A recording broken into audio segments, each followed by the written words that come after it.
de la aorta abdominal. Esto es frecuente, lo pensamos poco, lo investigamos poco y muchas veces la primera manifestación de la aneurisma de aorta abdominal es el dolor de que implica una ruptura inminente. Y fíjense que hay factores de riesgo que ustedes van a ver que son importantes. Vamos a hablar de la aneurisma de la aorta abdominal. El aneurisma de la aorta abdominal, en la gran mayoría de los casos, es un aneurisma arteriosclerótico. Y dentro de los factores de riesgo,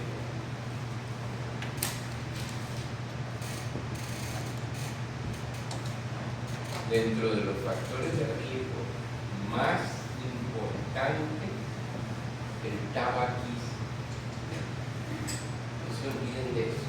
La mayoría de los pacientes que me ha tocado ver con aneurisma de aorta abdominal son fumadores. Vamos a ver algunas características de los aneurismas de aorta abdominal. Primero, su localización es infrarrenal en la gran mayoría de los casos. Son aneurismas de aorta abdominal infrarrenal. Y esto es importante porque vamos a ver que la aorta tiene las distintas partes de la aorta tienen distintos orígenes embriológicos. ¿Ya? ¿Y qué pasa con la aorta infrarrenal? La aorta infrarrenal tiene poco desarrollados los vasavasoles.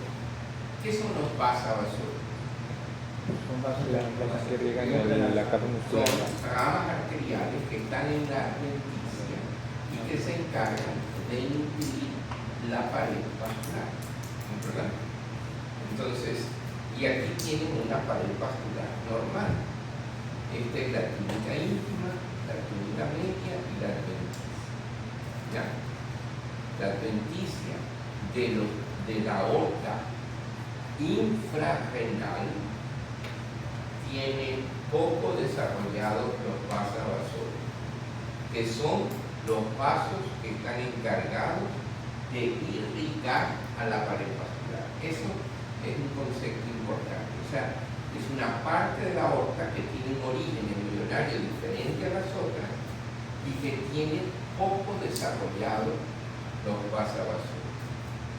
Por lo tanto, esta aorta infrarrenal depende fundamentalmente para la difusión de nutrientes de la sangre que va en el lumen de la arteria.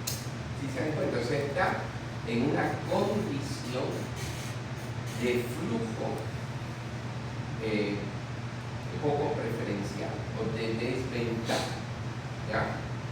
Esto hace que la aorta infrarrenal sea más susceptible a la isquemia y que tenga un bajo potencial de reparación.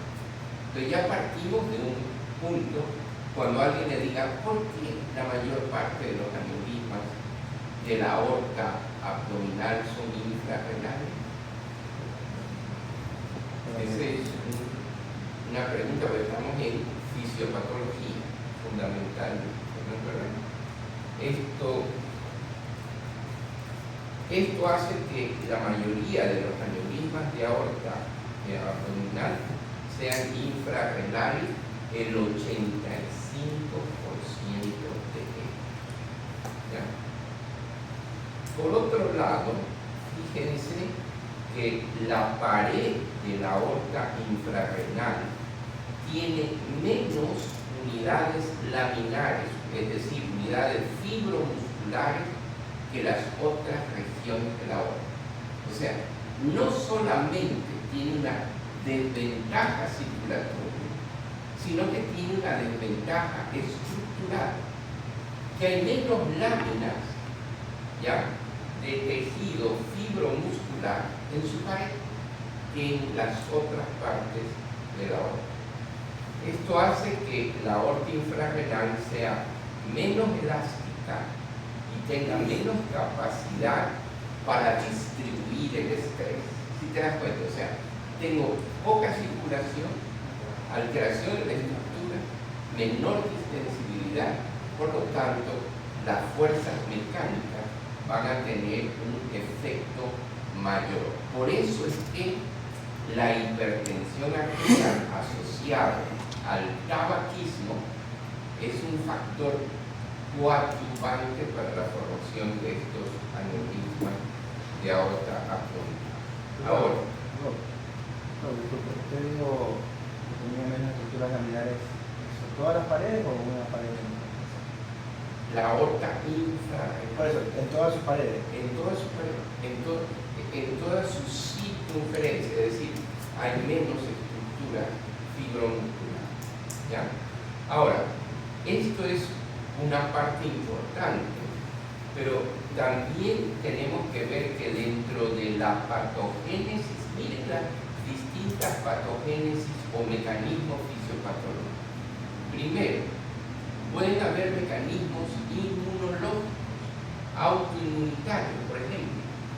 ¿Cuántas veces hay pacientes que uno no le da importancia? Clamidia neumoniana. ¿Ya?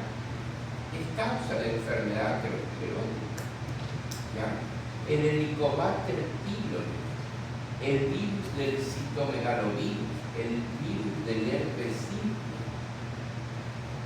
son mecanismos de autoinmunidad. ¿Cuántos de nosotros hemos tenido gastritis y hay Helicobacter pylori? Entonces, todos estos mecanismos van generando antígenos, o sea, estos microorganismos que van desde virus, bacterias. Estos antígenos son sustancias que causan una respuesta inmune, ¿ya? En los virus o las bacterias, y esta respuesta inmune se transforma como una autoinmunidad. ¿Por qué? Porque el sistema inmunológico va a desconocer las estructuras normales de la aorta abdominal y van a producir anticuerpos contra esas proteínas. ¿Sí me explico? ¿Ya? Y nosotros pensamos poco en estas cosas, pero si ustedes ven el capítulo de Mycoplasma pneumoniae y enfermedad aterosclerótica, van a ver que hay una relación. Entonces, estos antígenos o bacterias van a ir a tener un efecto contra la estructura de la aorta, y los anticuerpos producidos en respuesta a una infección inapropiada se dirigen contra las células del huésped en la aorta y se van a producir anticuerpos, células de anticuerpos en la aorta abdominal que van a producir una lesión a la estructura de la aorta abdominal. ¿Está claro este mecanismo? ¿Alguien tiene alguna duda?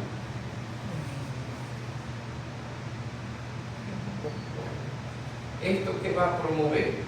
Una destrucción inmune de la aorta.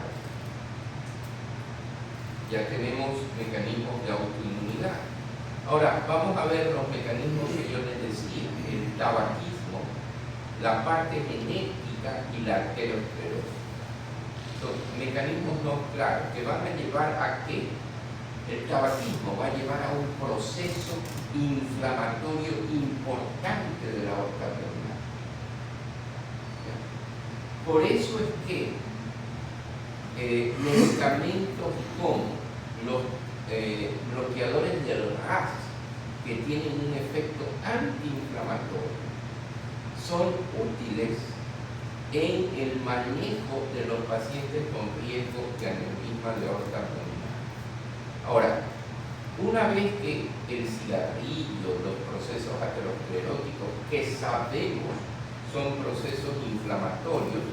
Estas citoquinas proinflamatorias, hemos hablado, la interleucina 1, la interleucina 6, el factor de necrosis tumoral alfa, etc., son liberadas por un lado, y por otro lado, acuérdense que estas células inmunológicas, los monocitos, van a producir la proteína quimiotáctica monocital, o sea, que van a atraer a más células inflamatorias.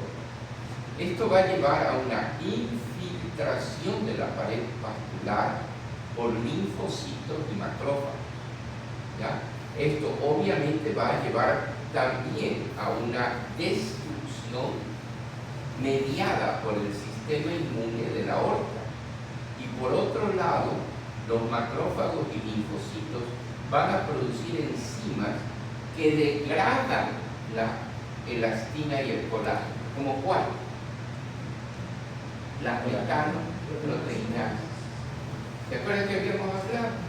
Lo mismo que está pasando en las coronarias, lo mismo que está pasando acá en la aorta abdominal. Produce degradación de la colágena, y la colágena es la que da la fuerza tensil, la que hace que la aorta soporte la presión, ¿ya? Por otro lado, la hipertensión arterial siempre está metida aquí, ¿ya? La elevación de la presión en la aorta y otros vasos va a producir un estrés lógico, biomecánico de la pared vascular. Y entonces, si tenemos un proceso infeccioso, viral, bacteriano, si tenemos un proceso inflamatorio, cigarrillo, aterosclerosis genética, si tenemos hipertensión arterial, todo esto va a llevar a una degradación del tejido conectivo, alteración de las fuerzas biomecánicas y destrucción de la aorta. Y esto va a hacer que vaya a haber una pérdida de las células musculares lisas y está adelgazada, por lo tanto, platúnicamente. Se va a producir una destrucción de la elastina en la capa media. Y esto va a hacer que la resistencia tensil de la aorta disminuya. Y entonces fácilmente esa pared de la aorta empieza a dilatarse y formar el aneurisma de aorta. La aorta se expande y se dilata debido a la ley de Laplace. La ley de Laplace nos dice que el estrés que soporta la pared es directamente proporcional a la presión, directamente proporcional al radio e inversamente proporcional al grosor, de manera que disminuye la fuerza tensil de la aorta se expande, se dilata debido a la presión interna, ¿ya? Y el aneurisma de la aorta abdominal se presenta como una dilatación irreversible de un área de la aorta abdominal entre el diafragma y la bifurcación de la aorta, a 2 veces el tamaño de la aorta normal adyacente. Ya vamos a ver algunas imágenes, pero es muy importante que si ustedes, igual nos pedimos ecocardiograma todos los días, y lo único que tienen que decirle al ecografista, si ya el paciente tiene más de 65 años, ¿por qué? Porque se produce el fenómeno que se llama fatiga de material. Imagínense usted cuántos millones de latidos mi aorta abdominal ha tenido que soportar durante mis 69 años. Entonces eso hace, pero felizmente si usted no fuma, si usted no es hipertenso, si no es diabético, va a tener más retrasado el proceso, ¿ya? Pero como yo les decía, si ustedes le van a hacer un eco de aorta abdominal a una persona de más de 65 años que tiene un deterioro progresivo de la integridad estructural de la aorta, porque ese es el fenómeno de desgaste normal. Que tenga una enfermedad del tejido conectivo. Siempre que vemos enfermedad del tejido conectivo, ¿ustedes saben cuál es la principal causa de muerte en artritis reumatoidea? La enfermedad coronaria.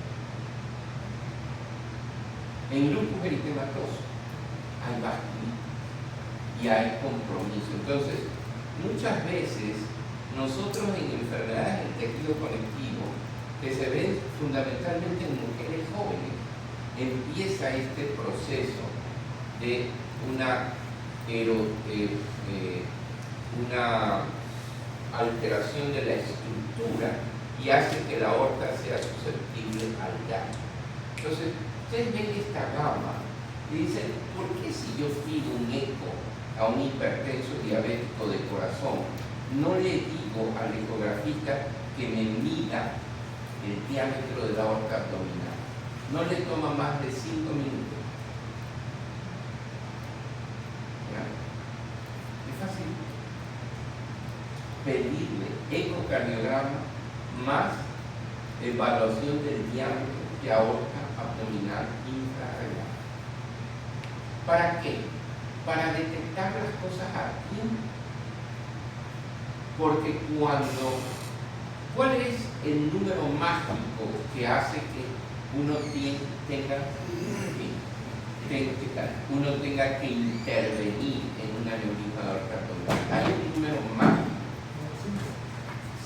6, nadie lo dice. Entre 5 y 6, más de 5.5 yo intervendría, pero más de 6 no hay nada que hacer. Si usted tiene un aneurisma de aorta abdominal de 5.5 centímetros o más, tiene que intervenir. Porque por la ley de Laplace, ese aneurisma es de alto riesgo de ruptura. Entonces, la palpación, la auscultación abdominal, ver si hay soplo, y hay veces se alcanzan a encontrar incluso el latido, y a veces uno tiene la oportunidad en el abdomen, si no es un abdomen muy voluminoso, poder hasta evaluar qué tan frecuentemente nosotros examinamos el abdomen pensando en eso. ¿Qué tan frecuentemente nosotros auscultamos el abdomen? ¿Ya? No es frecuente. Y esta patología mata. ¿Cuál es el síntoma más importante de inminencia de ruptura? Es el dolor. Pero el dolor ya implica una inminente ruptura. Ahora, ¿de qué depende mucho el pronóstico de la ruptura? Que la mayoría de los pacientes con ruptura de aorta abdominal se mueren. ¿Ya? Pero hay dos formas de romperse. La una, ruptura hacia el espacio retroperitoneal. Ahí hay más chance de sobrevivir. ¿Por qué? Porque el retroperitoneo ejerce un mecanismo de presión que hace que el aneurisma se estabilice un poco más. ¿Qué pasa si el aneurisma se rompe a la cavidad peritoneal? Un desastre. Entonces, el dolor, pero esta es la fisiopatología del aneurisma de aorta abdominal. Y aquí están los hallazgos clínicos y las complicaciones.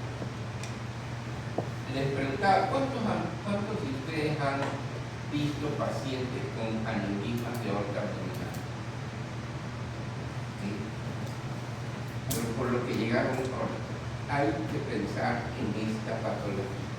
Ya hemos visto los mecanismos fisiopatológicos. Ahora vamos a ver ver los hallazgos clínicos y las complicaciones. ¿Ya? El aneurisma de aorta abdominal es una dilatación de un área focal de la aorta abdominal, una área de la aorta entre el diafragma y la bifurcación. ¿Ya? Ahora, la mayor parte de los aneurismas asintomáticos no rotos, la mayor parte de los aneurismas son asintomáticos. Eso es importante. Son asintomáticos. ¿Hasta cuándo? Hasta que se rompen o pocos días de una inminente ruptura. Entonces, no esperemos síntomas. Enfermedad coronaria puede dar un poquito más de síntomas también. El aneurisma aorta abdominal, cuando da síntomas o está roto o está en inminente peligro de ruptura. Fíjense lo importante. Los aneurismas de aorta abdominal asintomáticos son detectables únicamente por imagen o palpación. Y la imagen más, para hacer el screening, más costo efectivo es el eco. Y si ustedes se ponen de acuerdo con su ecocardiografista, dice, oye, termina tu eco y miden a la aorta abdominal, please, ¿ya? Porque este es un hipertenso, fumador, todo. Pero esto hay que tener en mente, que ellos son asintomáticos. Ya habíamos visto la debilidad estructural de la aorta infrarrenal y por lo tanto los aneurismas de aorta abdominal en riesgo de ruptura, ¿ya? Cuando aumenta el tamaño del aneurisma. Ahora, los aneurismas pueden ser sintomáticos y no rotos rara vez. Un aneurisma de aorta abdominal no roto puede causar síntomas o complicaciones. Fíjense, el 0.1 al 1%. Entonces, una pregunta del examen es: ¿qué síntomas más frecuentes tienen los aneurismas de aorta abdominal? O la mayoría de los aneurismas de aorta abdominal son sintomáticos. No, son asintomáticos. Ahora, una vez que se ha roto el aneurisma, esto es una emergencia. ¿Ya? La aorta está entre el espacio peritoneal y el retroperitoneal. Entonces, si se rompe para atrás, si alguien me dice, ¿usted qué prefiere? Que el paciente ya se le rompió el aneurisma, sea para el retroperitoneo o para adelante. Para atrás tiene más chances. El retroperitoneo es una estructura que no le permite a la sangre aumentar mucho, da algún tiempo, ¿no es verdad? Entonces, acuérdense que la aorta está entre el espacio peritoneal y retroperitoneal. La ruptura de la pared aórtica posterior da una hemorragia retroperitoneal. Y esto disminuye el espacio, hace que haya menos espacio para que la sangre se acumule en el espacio retroperitoneal comparado con el espacio peritoneal. ¿Ya? El rápido aumento de presión en el espacio retroperitoneal, ¿ya?, supera la presión de la aorta y por diferencias hemodinámicas puede disminuir su rapidez de sangrado. Debido a que la sangre va a viajar de áreas de mayor presión a áreas de menor presión, este gradiente de presión hace que las pérdidas de sangre de la aorta se prevengan. Sí está claro, ¿verdad? No lo veo con mirada clara. El espacio retroperitoneal no es como el espacio peritoneal. Quienes han entrado a una cirugía abdominal ven que el espacio peritoneal puede recibir 5 litros de sangre de golpe y no pasa nada. Pero el retroperitoneo, si se sangra el retroperitoneo, el espacio retroperitoneal es más pequeño, entonces la presión dentro del espacio retroperitoneal aumenta, y si aumenta mucho, supera la presión de la aorta, y de esta manera, por diferencia de gradientes, hace que haya menos sangrado masivo. ¿Está claro?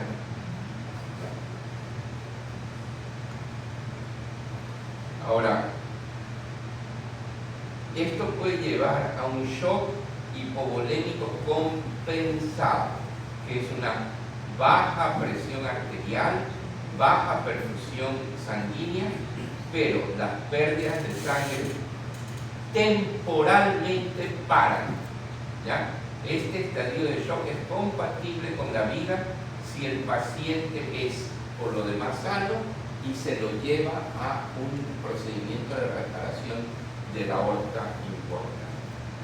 Ahora, si hay una hemorragia peritoneal, va a haber una hemorragia masiva debido al alto volumen de sangre, y esto y el espacio peritoneal es mucho más grande y es capaz de manejar volúmenes mucho mayores de sangre. Las hemorragias peritoneales son grandes.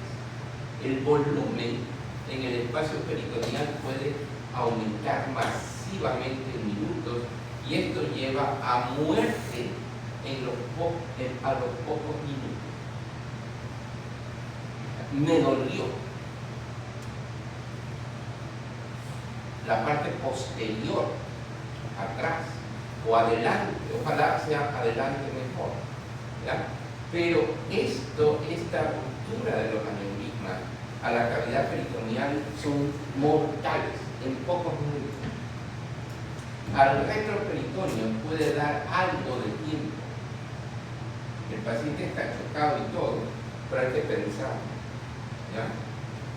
Ahora, si la presión es baja, inapropiadamente se trata con fluidos, reanimación y todo lo que ustedes quieran, pero la única forma de enfrentar este problema es con el abordaje de intervención.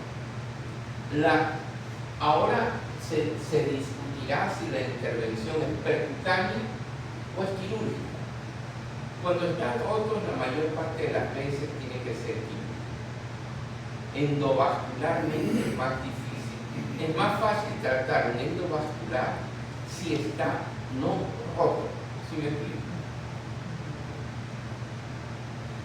Ahora, la ruptura no sintomática, antes de la ruptura, la adventicia puede dilatarse significativamente, y la adventicia es la única capa de la aorta que contiene inervación sensorial, no nociceptiva, por lo tanto puede ser activada por la dilatación adventicia. Y esto es lo que provoca el dolor abdominal y o desbalance, que es el síntoma más común de una ruptura,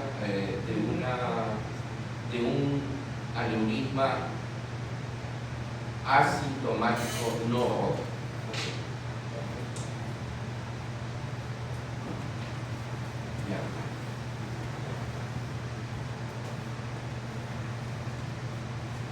Pero eso es básicamente lo que yo quería decirte. Ahora, ¿cuál es el otro problema? El otro problema es que pueden comprometerse los ostios de las ramas de la aorta abdominal. Y puede haber isquemia mesentérica. Eso es un problema muy serio. Entonces, yo quería aquí tienen un aneurisma de aorta abdominal y después de intervención. Miren, es clásico del aneurisma infrarrenal.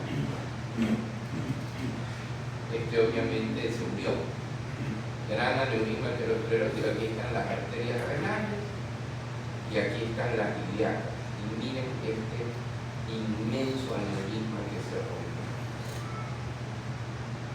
Se puede hacer el estudio por angiotomografía, aquí lo tienen. bien. Aquí hay un aneurisma de aorta abdominal en donde el paciente fallece. Aneurisma de la aorta abdominal. Aquí están todos los mecanismos fisiopatológicos y ustedes van a ver cómo definitivamente el proceso inmunológico juega un rol muy importante. Aquí están los macrófagos, factor necrosis tumoral alfa, los linfocitos, factor transformador de crecimiento beta, los neutrófilos, la elastasa, el mastocito, la quimasa, el fibroblasto, todo está activado. Entonces, es un proceso inflamatorio, ¿ya? Que puede deberse a factores, como habíamos visto, virales, bacterianos, cigarrillos, hipertensión, genética y edad avanzada.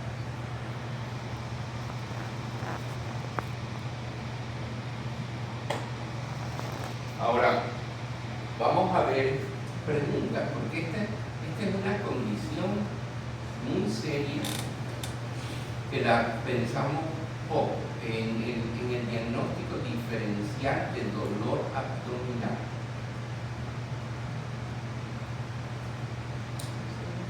Me extraña que ninguno haya visto un aneurisma de aorta abdominal, porque son más frecuentes que las disecciones ahora.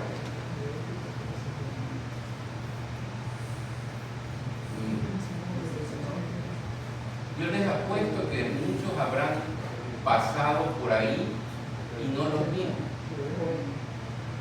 ¿Por qué? Porque son asintomáticos.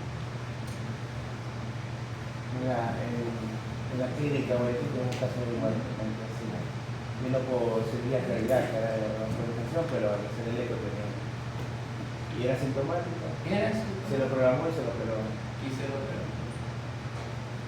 Pero por eso es que les digo, o sea, palpación, auscultación, y a todo el mundo por hipertensión, por todo le piden un ecocardiograma. ¿Y en cuántas veces pedimos eco de que me digan el diámetro de la aorta abdominal? Preguntas, comentarios sobre esto.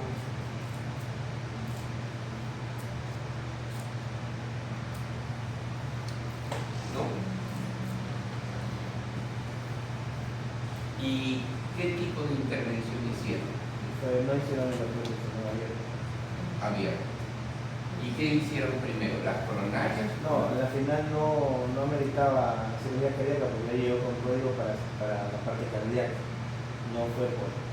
Y recuerdo Fíjense que. lo interesante. O sea, recuerdo que uno. Lo bueno, y tengo que decirlo, lo bueno de la clínica Guayaquil es que hacen una evaluación del paciente y no necesariamente porque te lo mando para que le pongas un stent, le ponen un stent. La doctora Kimber en esto es bastante analítica, ¿verdad? Y fíjense, fue por una cosa y terminó por otra. ¿Y por qué? ¿Cómo hicieron el diagnóstico? O sea, es que el paciente venía, no recuerdo dónde era referido. ¿Era fumador? La mayor parte de los que yo he visto son fumadores. Impresionante. No recuerdo bien, pero él soltó algo de que una semana antes tenía dolor abdominal, pero leve, más nada.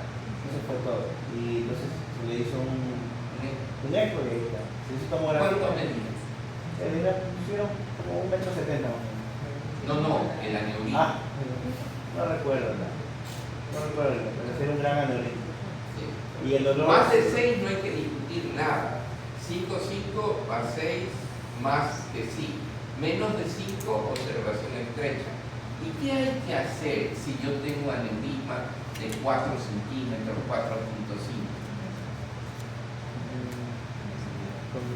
Tengo que, primero, deje de fumar. O sea, imperativo. Segundo,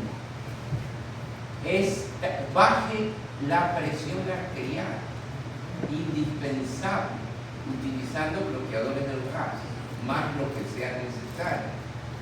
Tercero, use estatinas alta dosis, tiene un efecto antiinflamatorio muy importante. y use beta bloqueador. ¿Para qué? Para disminuir la frecuencia cardíaca. Porque con cada impulso mecánico, el aneurisma tiene una fuerza mecánica de expansión. Pero esas son las tres cosas. Y si usted tiene un aneurisma de 4 o 5, hágale seguimiento por eco semestral. No vale nada un eco abdominal. Pero, y recuerde, el aneurisma aorta abdominal no espere síntomas. Muy bien. Ahora vamos a ver, hay una referencia, yo les quiero enseñar esta. Por favor, revísenla. Yo les voy a decir.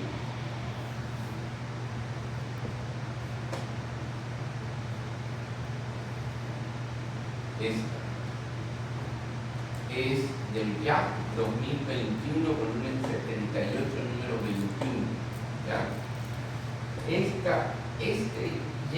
JAC State of the Art Review de los síndromes aórticos agudos es espectacular. ¿Ya? Pero vamos acá. No voy a ir muy en orden, pero bueno.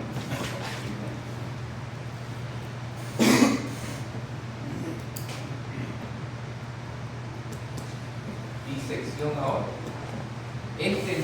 ¿Cuántos han visto disección aórtica? La disección aórtica que vieron fue tipo A o tipo B. Tipo B. Fue manejada médicamente o quirúrgicamente. ¿Ah?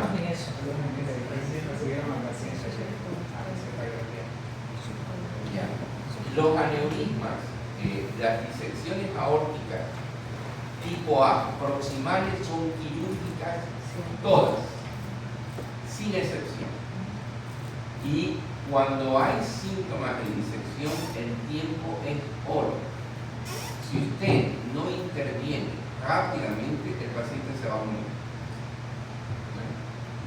Entonces, en disección aórtica tipo A, vamos a ver aquí, tipo 1, tipo A. Miren, realmente había la clasificación tipo 1, tipo 2, tipo 3, pero lo importante es ver, ¿está comprometida la aorta proximal, sí o no? Si está comprometida la aorta proximal, puede ser solo de la aorta ascendente. ¿Qué patologías son frecuentes en este tipo de disección que involucra la aorta ascendente hasta el tronco brachiocefálico derecho? Síndrome de Marfan y la aortopatía que acompaña a la válvula aórtica bicúspide. Siempre que ustedes tengan una válvula aórtica bicúspide, tienen que pensar en dos cosas: en la valvulopatía en sí y en la aortopatía que frecuentemente la acompaña. No se sabe bien si es por una alteración estructural primaria que acompaña a la alteración congénita o es secundario al estrés, al choque mecánico que el flujo turbulento de la valvulopatía produce. Pero se produce una necrosis quística de la mente. ¿Ya?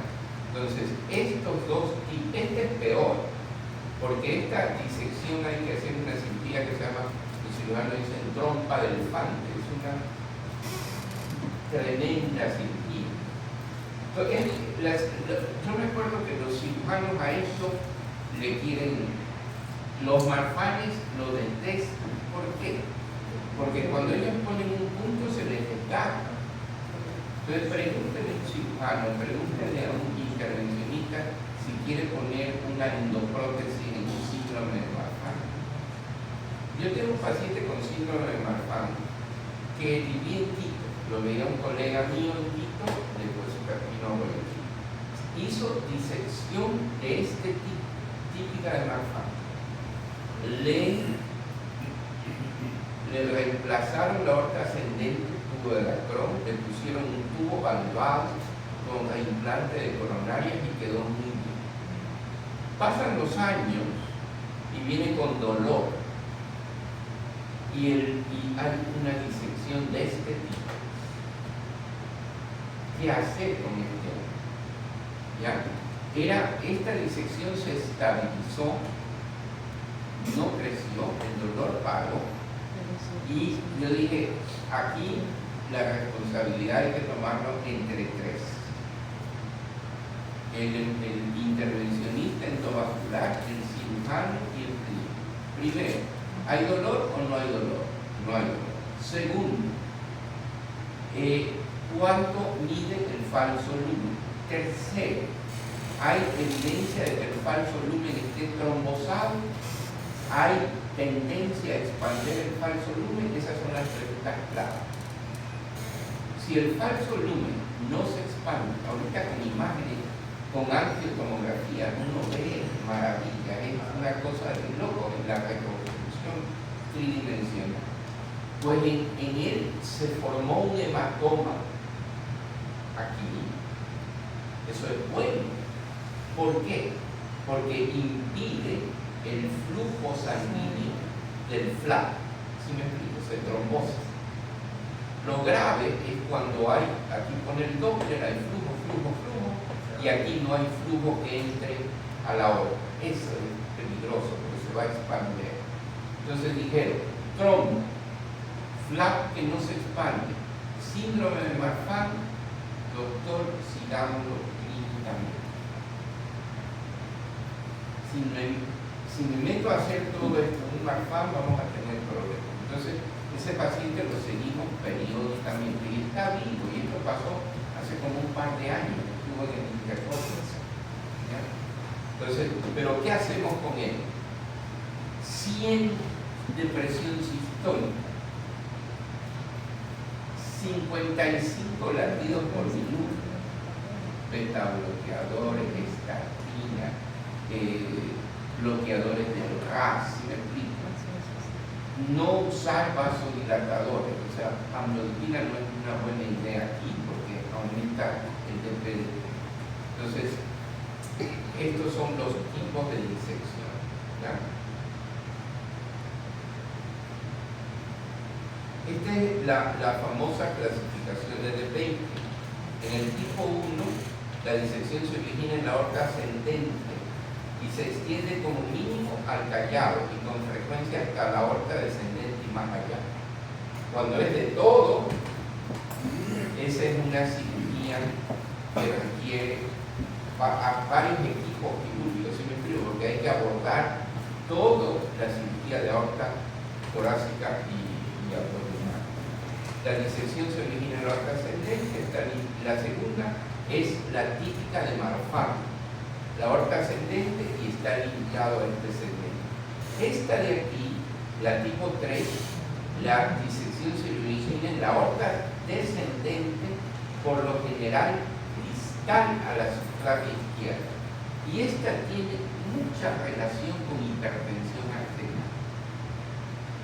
La gran mayoría de aneurismas disecantes de la aorta tipo 3, que en realidad ahora lo importante es si afecta al ascendente o no, es de origen hipertensivo mal tratado. ¿Cuántos van? Tú dices que has visto uno de disección. ¿El paciente sigue con dolor o está estable? Ya no hay dolor. ¿Es hipertenso o no? Sí. Lo que tenemos una duda, doctor, porque el paciente también tiene debilidad molecular. Entonces, ahí hay que anticoagular. Es que tiene la disección trombosada. Cada duda de ¿Sabe lo que yo digo? Si un paciente Haría oclusión del oréculo izquierdo. Porque esa es una contraindicación para el anticoagulación. Usa el dispositivo de Watchman y ocluye la orécula izquierda. Si le das, yo te voy a decir una cosa, cuando yo era jefe de la unidad coronaria de ¿verdad? ¿Ustedes conocen a Giancarlo Duarte? Sí. Ya. Él era residente mío y y llegó un paciente con dolor al pecho, tenía hipertrofia del ventrículo izquierdo, tenía infranivel del segmento ST, B4, B5 y B6, y él pensó, bueno, no es para criticar, o sea, es que era un infarto y lo trombolizó. ¡Wow! Era una disección tipo B. Como Dios es ecuatoriano, no le pasó nada. Ya, no le pasó nada. Lo publicamos, lo presentamos en un congreso sudamericano de cardiología como los errores que uno puede cometer. Yo me acuerdo que en México hubo un hemodinamista que publicó un libro solo de sus errores procedimientos. Porque de eso uno aprende muchísimo. ¿Sí me explico? Entonces cuando vi el electro, vi todo esto y dije, está vivo el paciente. Estaba disecado de la disección distal. Entonces, no todo dolor al pecho es angina. Eso es lo que todo el mundo, ¿sí o no? Todo el mundo, ya sea lo que sea, si tiene dolor al pecho, es angina de pecho, aunque le duela a la palpación, ¿sí me explico? Y no necesariamente hacer. Hay que pensar en varias opciones. En las formas agudas hay que pensar también en disección. Hay que pensar, si me veo un marco, y saben que el fenotipo de este paciente mío, lo único que tiene es aracnodactilia, y su hermano también tiene marfan. Pero no es el típico grandote, ¿no? Entonces, dolor torácico sin cambios importantes en troponinas y con elevación del hígado. ¿Por qué? Porque la sangre se coagula y se degrada dentro del hematoma. Entonces, dímelo, lee alto, troponinas normales, dolor torácico, y ya van a ver más características que pueden orientar.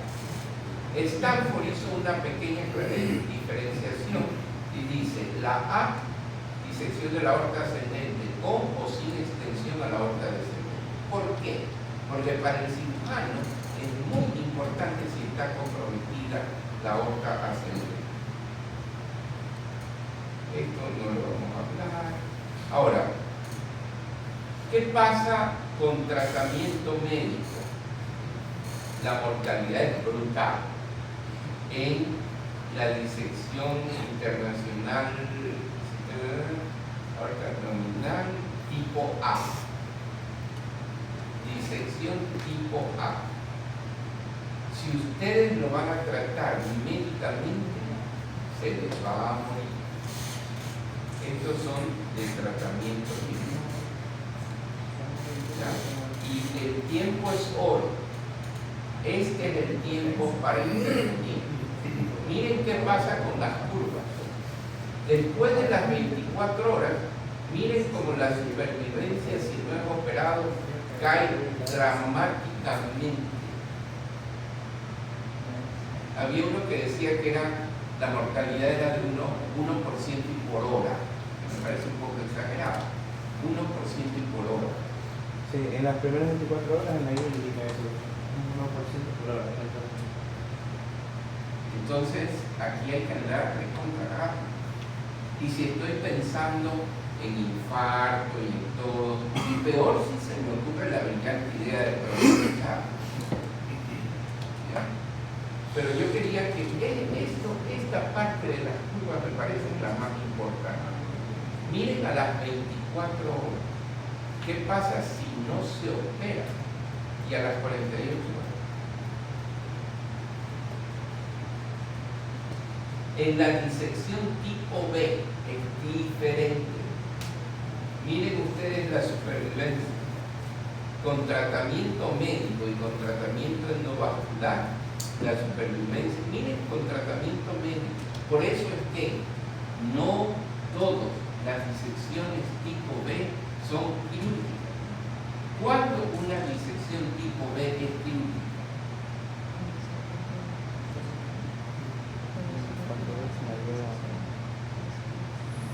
cuando compromete flujo a órganos vitales. ¿Qué significa? Isquemia renal, isquemia mesenterica. Eso es indicación forzosa. Segundo, cuando el tamaño del lumen falso empieza a expandirse, llega más allá de 5 centímetros, hay que estar atento. Pero miren que el tratamiento médico es una buena opción en la disección tipo B. ¿Qué piensan hacer con un paciente? Él está ligado, pero ahorita los doctores querían manejarlo medicamentos, porque está disecado toda la aorta hasta el nivel de las arterias renales, pero está trombosado toda esa disección. Todo está trombosado, déjalo en paz. Mira lo que le va a pasar si le hacen tratamiento quirúrgico. Esto es totalmente diferente al tipo A. Entonces, cuando hablemos de disección aórtica, tenemos que entender que no toda, se le salió esta cosa, que no toda disección aórtica se maneja igual. Factores de riesgo. Marfan, Lois Dietz, me lo puse a leer ahora en la tarde porque es un trastorno del tejido conectivo, con problemas de estatura, etcétera, etcétera. Síndrome de aneurisma de aorta torácica familiar, síndrome de Ehlers-Danlos, que es lo mismo, trastorno del tejido conectivo, y Turner. El Turner tienen que tener ustedes mucho cuidado. ¿Qué es el síndrome de Turner? Una manera genética que Es la suprema, el triple XXX, ¿ya? Se asocia a enanismo, coartación de la aorta y es un factor de riesgo muy importante para la disección aórtica. ¿Cuántos han visto Turner? Eso hay que irlo a ver a los hospitales pediátricos. ¿Quién ha optado por los hospitales por cardiología pediátrica? Todavía no. Ahora, no nos olvidemos de la válvula aórtica bifurcada. Eso, por favor. La coartación de la aorta y la tetralogía de Fallot.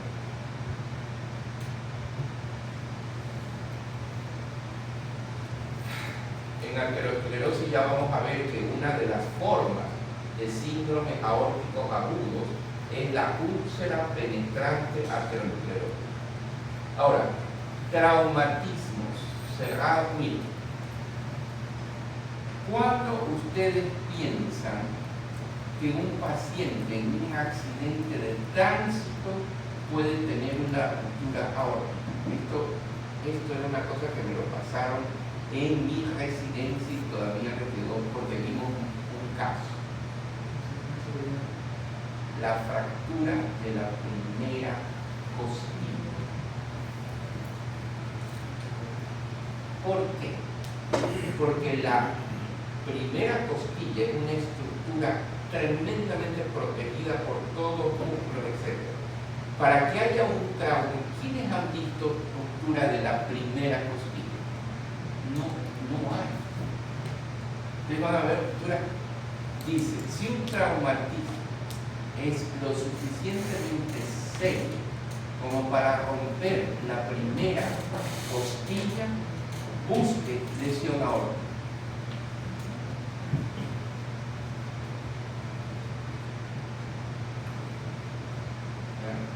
¿Y en qué parte de la aorta se rompe en un traumatismo de estos de tránsito? No. Se rompe en donde está el resto del conducto arterioso, que es el ligamento arterioso. Ahí se rompe. ¿Por qué? Porque cuando hay un traumatismo cerrado del tórax, hay un fenómeno de cizallamiento. ¿Sí me explico? En el conductor. Entonces, ¿cuál es la parte de la aorta en donde está fija y donde va a sufrir mayor tensión? Donde está el ligamento arterioso. Y el ligamento arterioso está prácticamente a nivel de la izquierda. ¿Sí me explico? Ahí está lo que era el conducto arterioso y que queda en nosotros como ligamento arterioso. Esa es la razón. Entonces, no se olviden de esto de accidentes de tráfico, sobre todo cuando hay estos traumatismos del timón.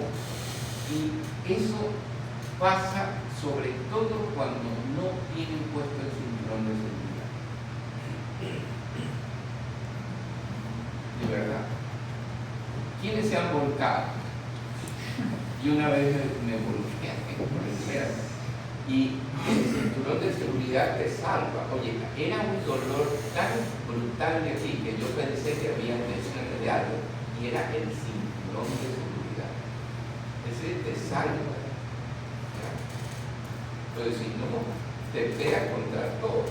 Y ¿saben qué es muy interesante? Como yo no tuve ningún traumatismo, ni hueso, ni nada. Y yo decía, si yo estoy tan bien, ¿por qué veo todo al revés? Estoy volcado. Era de noche, estaba lloviendo acá y dije, si no salgo pronto de aquí, el de atrás me va a matar. ¿Sí me explico? Por la ventana salí y ya pasó. Y pasaba uno de mis estudiantes de la web, uno de ustedes, y él le llamó a la casa, bueno, ya. Pero yo estaba perfecto, ¿sí me explico? Estaba hasta con saco y corbata porque venía de una charla de Sherman. Y lo que me salvó es el cinturón de seguridad. ¿Quiénes en sus familias, de los que están en la fila de atrás, usan cinturón de seguridad? ¿Por qué solamente se pueden morir los que van adelante? En Colombia, si tú no usas cinturón de seguridad atrás, te multan. También. Pero, pues no lo usan de verdad. ¿Y qué te cuesta poner? Nada. Bueno, entonces, esta es otra. Disecciones por intervenciones percutánea, angioplastia, balón de contrapulsación intraórtica, injerto de derivación de arterias coronarias, sobre todo cuando son injertos venosos. ¿Quién entraba a cirugía de revascularización coronaria? Entre, porque van a aprender muchas cosas. Cuando ustedes tengan un paciente en quienes van a hacer una cirugía en donde van a poner puentes de safena, porque los de mamaria no son tan problemáticos. Hoy hacen cirugía sin bomba, no se necesita. Pero si van a hacer cirugía en donde se tiene que poner un puente venoso, tienen que clampear la aorta.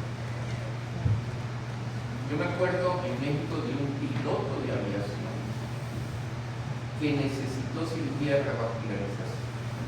Cuando sale puentes venosos, cuando sale hemipleo, ¿qué pasó? Ustedes han oído hablar de la aorta de porcelana calcificada.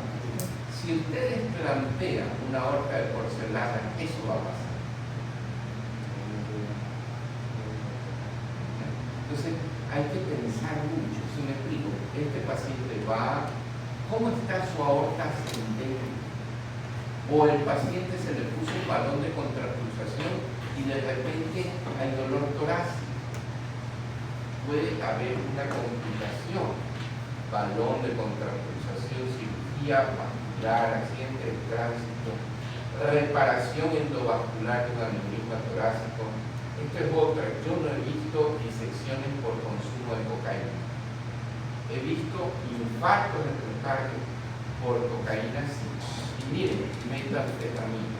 Oiga, ahorita la sociedad americana, ¿por qué hay tanto tráfico de drogas? Porque el consumo es altísimo. Si no hubiera consumo, no hubiera negocio. Y la sociedad americana realmente, yo creo que Trump está en lo cierto en eso. O sea, hay que parar eso de alguna forma. Enfermedades inflamatorias, arteritis. ¿Quién ha visto arteritis de Takayama? Pero nosotros presentamos con Giancarlo 5 casos de arteritis de Takayama y lo tenemos publicado en una revista española de neurología. Esta arteritis de Takayasu se produce una cosa que se llama la coartación inversa, ¿sí? O sea, hay alteración. No vamos a hablar mucho de Takayasu, pues no es una... Yo aortitis luética no he visto nunca. ¿Cuál es un signo radiológico bastante característico de aortitis luética? Me enseñaba mi profesor que él sí había visto aortitis luética y ahora nadie hace aortitis por sí. Pero es la calcificación en cáscara de huevo de la aorta ascendente. ¿Cuántos han visto calcificación de la aorta ascendente? Hay calcificación del arco aórtico, pero de la aorta ascendente no. Entonces vean en los libros clásicos, la calcificación en cáscara de huevo de la aorta ascendente es un signo radiológico sugestivo de aortitis luética. Ahora, si una mujer tiene una coartación de la aorta y sale embarazada, pues ya estamos en problema. Y es levantamientos de pesas con aortopatía subyacente. Y es lógico, eso levanta una barbaridad. Complicaciones. ¿Por qué? A ver, parada cardíaca 5, que bueno. ¿Se acuerdan que en las clases anteriores hablábamos de los síndromes coronarios agudos y hablábamos de que cuando un paciente tiene dolor torácico, disección de la aorta ascendente y un soplo de insuficiencia aórtica con un infarto de caño inferior, es porque está pasando esto. La disección llega a la base de la aorta. ¿Ya? Entonces, impide que la válvula cuarte bien, insuficiencia aórtica. Y puede la disección ocluir el óseo de la coronaria derecha, no de la izquierda, porque la disección nunca va en el borde interno, va en el borde externo. Entonces, sí nos ha tocado ver esto. Y ahí están en un problema, porque tienen un infarto y tienen una disección proximalísima, ¿verdad? Taponamiento cardíaco. ¿Por qué? ¿Por qué taponamiento? Si es aorta. Porque la capa visceral del pericardio se refleja en la aorta para continuarse con la parietal. Y esa reflexión la hace en parte de la aorta ascendente, de manera que la aorta ascendente tiene una parte intraperical. Si se rompe, va a provocar un taponamiento cardíaco y pericarditis. O sea, hay dos cosas que ustedes se tienen que preocupar mucho si ven. Si tienen una disección aórtica con un fronte pericárdico, corran. Ese paciente se va a romper y se va a taponar. La otra, disección aórtica con derrame pleural izquierdo. Corran, se está rompiendo. En pulmonar, el famoso derrame pleural, el hemotórax y hemoptisis con una fístula aortotraqueal. Yo les voy a contar en 3 minutos un caso que viví en el Hiperplaza con Blanca. Era un tipo joven, sano, que se había ido de fiesta y se había emborrachado como una semana y se había ido a comer un sancocho borracho. Nunca coman un sancocho borracho. Entonces, ¿qué pasó? Empezó con fiebre, un dolor pericárdico, un frote pericárdico. ¿Qué será esto? ¿Será una pericarditis viral? Y piensa, el paciente se levanta en la pasada de visita, le duele, vomita sangre y se muere. Conseguimos la autopsia y presentamos el caso en el sudamericano. Este sancocho tiene esas carnes con unos pedazos de hueso, ¿verdad? Entonces se había comido un pedazo de hueso y después lo veíamos en la radiografía y no veíamos ningún hueso. Pero este hueso había perforado el esófago y la aurícula está pegada al esófago y había hecho una fístula, digamos, entre el esófago y el pericardio. Entonces hizo una pericarditis purulenta y se había formado un coágulo que era el que sostenía el asunto. El paciente se levanta, duele, tose, hace una hemoptisis masiva y muere. ¿Ya? Entonces uno dice, ¿qué pasó? Este era un hombre joven y era una pericarditis purulenta por ruptura del esófago por un pedazo de hueso de un sancocho que se lo comió borracho. Moraleja, no coman sancocho.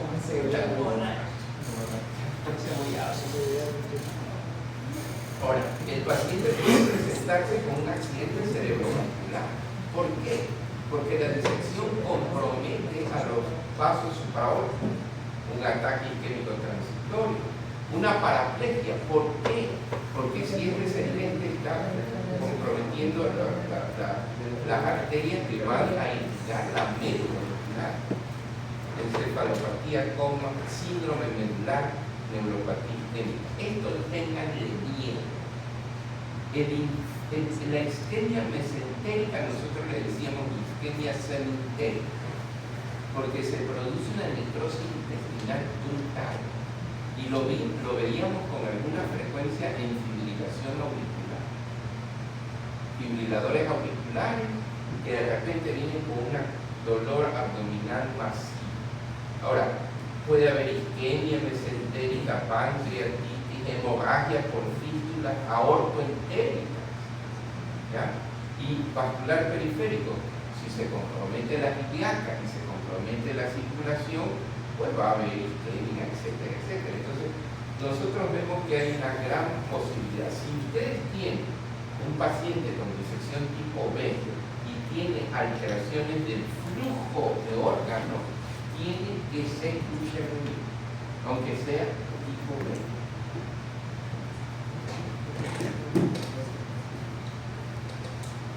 Miren el tamaño en la disección tipo A, 5 centímetros, la media de altura igual.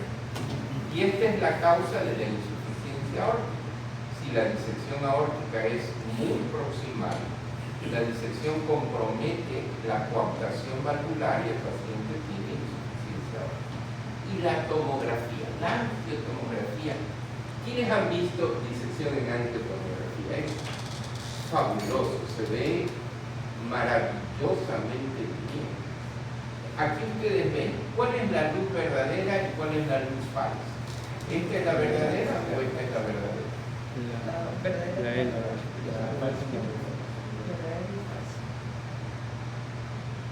de la izquierda. Y miren acá, aquí ven la aorta ascendente y miren aquí la aorta descendente.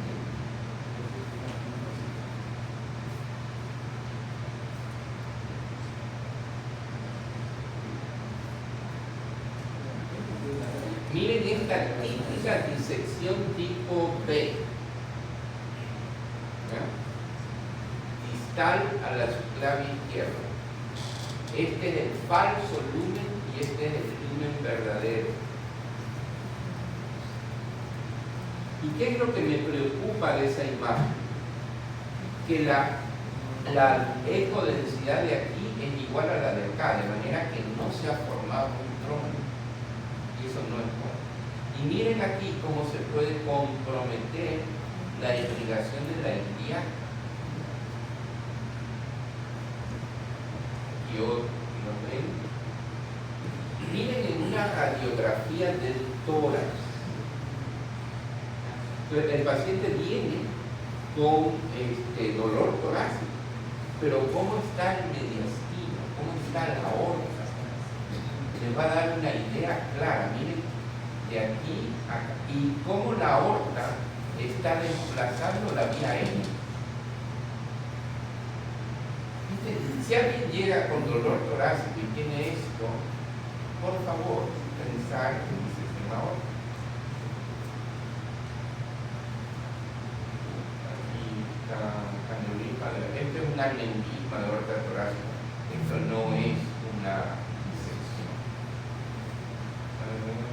De disección. Aquí sí, miren, siempre se ve el flap.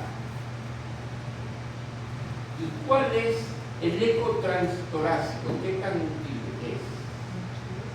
Puede darle una idea, pero si allí el eco transesofágico es brutalmente importante para el diagnóstico de esta. Miren la falsa luz del hematoma de una pieza de alguien que falleció con una disección. Entonces, para pensar, ¿no es verdad? Entonces, ¿cuándo se puede pensar en una disección aórtica aguda? Dolor torácico, dorsal o abdominal. ¿Ya? El paciente puede presentarse con síncope, síntomas concordantes con síntomas de déficit de perfusión, isquemia del sistema nervioso central, isquemia mesentérica, isquemia miocárdica o de extremidad. ¿Qué hay que valorar? Segundo, este es el paso de identificación del riesgo. Segundo, paso 2. ¿Qué riesgo tiene mi paciente de tener una disección? ¿Tiene síndrome de Marfan? ¿Hay antecedentes familiares de enfermedad aórtica? ¿Hay una valvulopatía aórtica conocida, sobre todo válvula aórtica bicúspide? ¿Hay una manipulación aórtica reciente? El paciente recientemente ha estado en un proceso de intervención percutánea de una angioplastia. ¿Ya? O ya hay un aneurisma de aorta torácica conocido. ¿Cómo es el dolor? ¿Ya? El dolor torácico dorsal o abdominal es de inicio súbito. Los pacientes dicen que este es el dolor, no lo puedo describir, es un dolor brutal. ¿Ya? El paciente le dice, siento que se me está arrancando. Características de alto riesgo: déficit de perfusión. Miren cómo están los pulsos, miren la presión arterial en las 4 extremidades. Miren si hay un déficit neurológico focal, busquen un soplo de insuficiencia aórtica y vean si el paciente está en estado de hipotensión o no. Imagínense que el paciente está con un dolor torácico, un mediastino ancho, pero está chocado, pero en el electro ustedes no ven algo que sea relevante.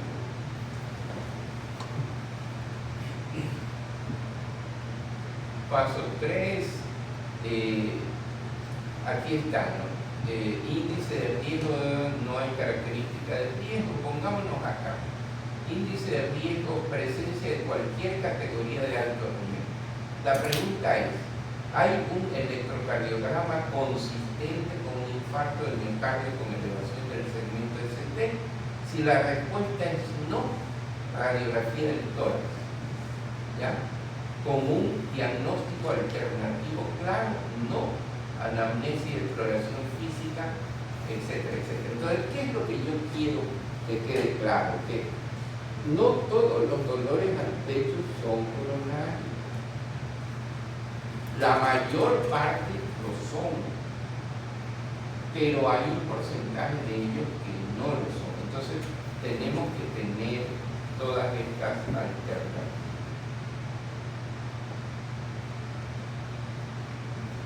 Y obviamente interconsulta cirugía, traslado a centros apropiados, etcétera, etcétera. Déjenme analizar esto para ya ir terminando, porque ya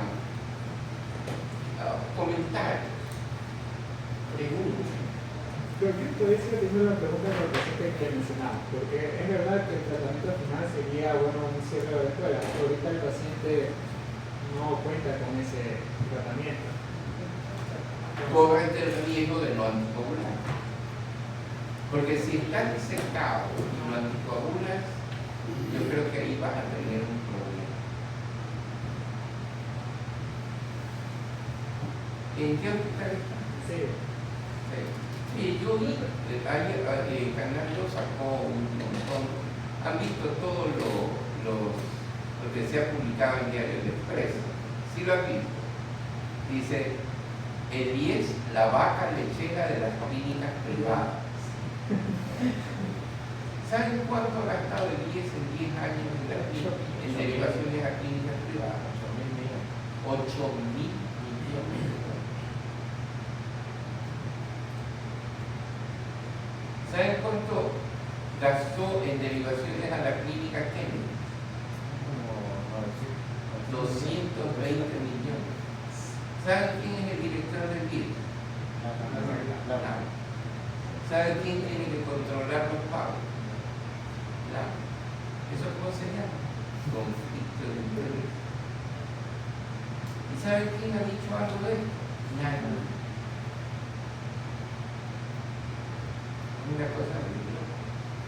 Con 8.000 millones de dólares se hubieran podido hacer 40 hospitales como los del seguro de Seymour. No hay derecho a gastar 8.000 millones y no poder cerrarle los recuerdos a los casinos.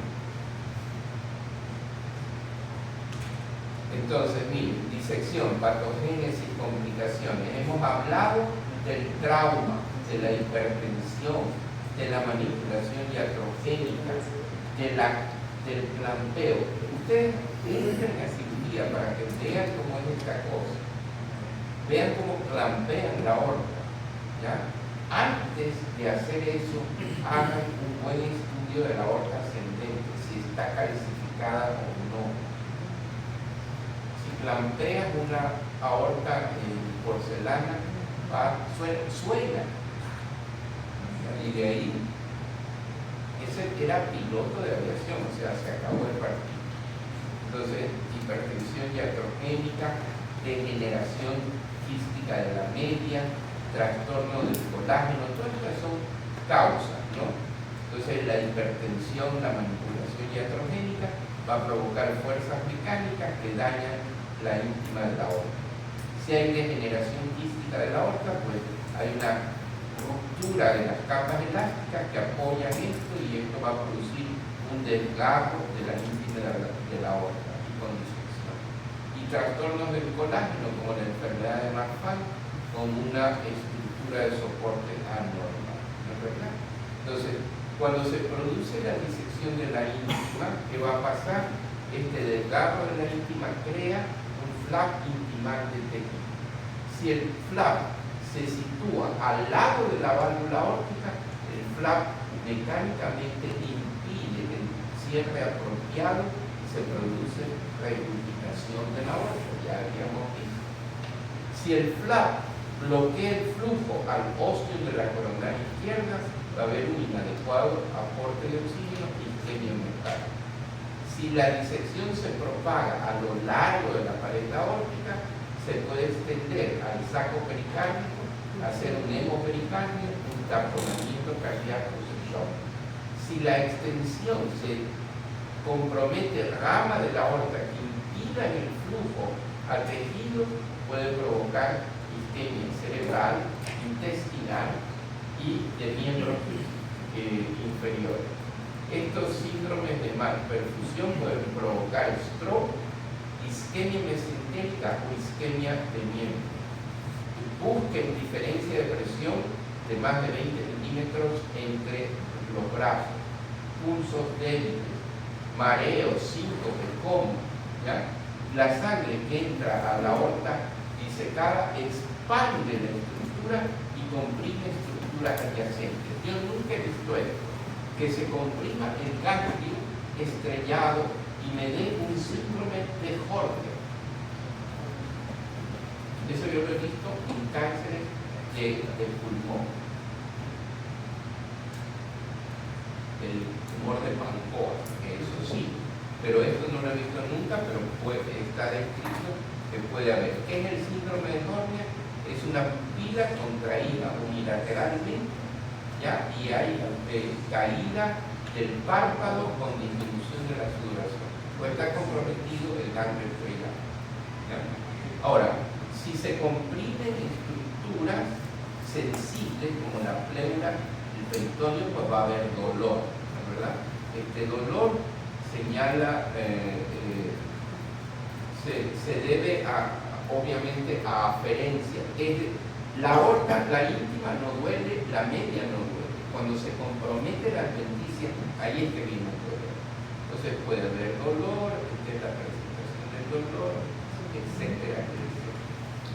Y si el flap sistólico y se dilata, puede romperse la aorta, hemorragia. Acuérdense lo que yo le decía, que es de motórax, el derrame pleural derecho, que es por sangre, shock hipovolémico y muerte. Entonces, aquí tienen ustedes la patogénesis de estas dos condiciones que yo quería hablar con ustedes ahora, que es aneurisma de aorta abdominal y disecciones de aorta.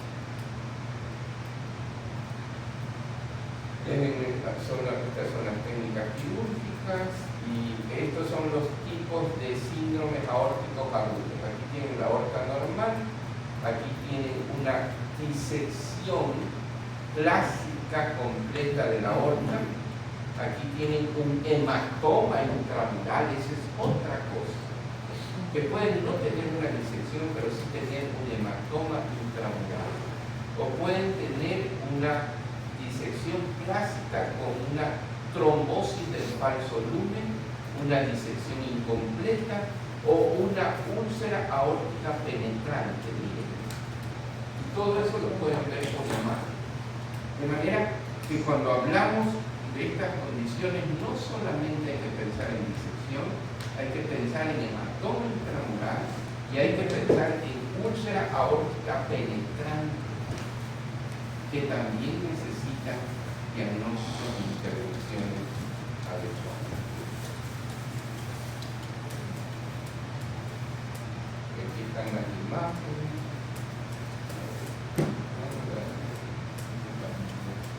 Eso es básicamente lo que les quería comentar. ¿Preguntas? ¿Cuál sería el objetivo de la presión arterial en un paciente con disección de aorta? Bueno, entre 100 y 110, menos de 120, pues tampoco puedes bajar mucho. Si el paciente es asintomático, esa presión. Asintomático. Asintomático. No, pues ya estamos hablando de disección. Sí. Estamos hablando de disección tipo B. Trata de mantenerlo entre 120, porque estas personas son añosas, son ateroscleróticas, entonces conseguir esas presiones es muy difícil. Tenlo por debajo de 130, entre 120 y 130. Y tiene presiones de 90 sobre 60. Si está asintomático, déjalo en paz.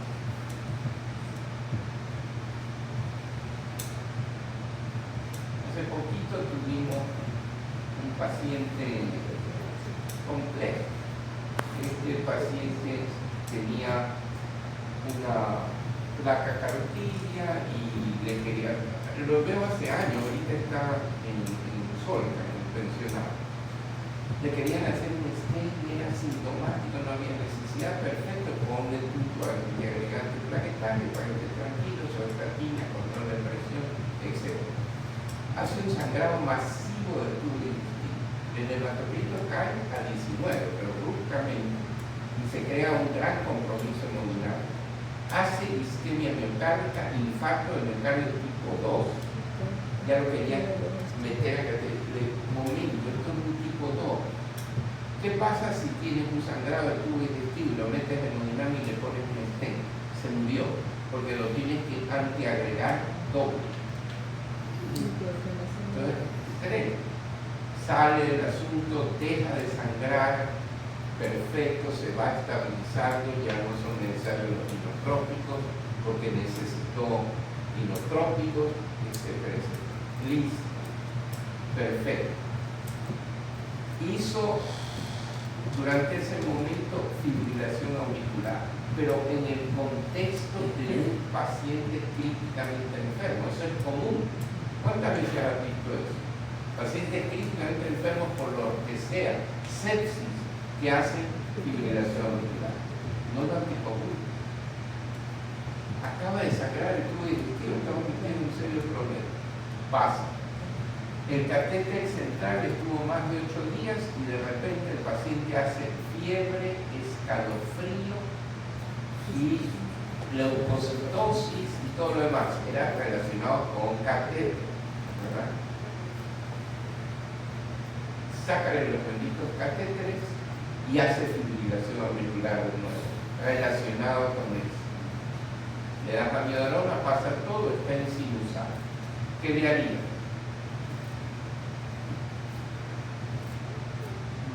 Yo le haría, ya está estable, vería si va a ser o no fibrilación, porque los 2 episodios de fibrilación auricular han sido relacionados con estados críticos, no espontáneamente, y el paciente acaba de sangrar.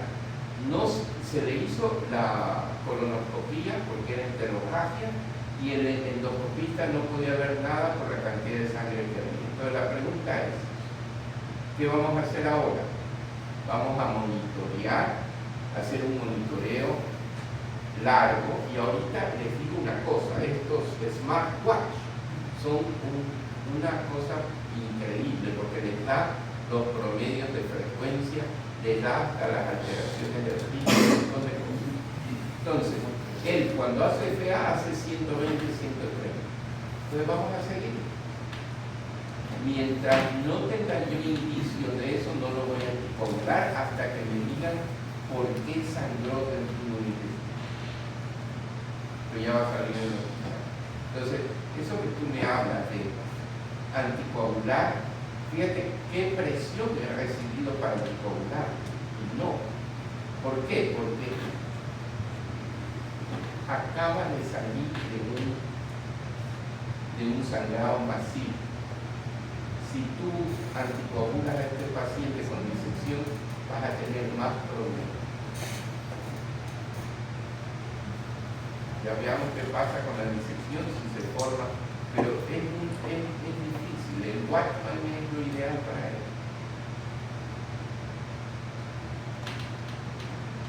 Pero ahí está el hemodinamista Castro. Tiene que le ponga un cierre. Es que no teníamos sala de hemodinamia. No tiene. ¿Y qué hace un hemodinamista? Está como cardiólogo. Pero yo sabía que intervenía ahí. Sí, no, pero ahí no. Pero es increíble, ¿no? Es increíble, es un hospital inmenso y no tienen hemodinamia ni cirugía cardiovascular. Y es el 3er nivel. Bueno, hay muchas cosas que hacer. ¿Qué vemos la próxima? ¿Qué cae 27? ¿Alguien puede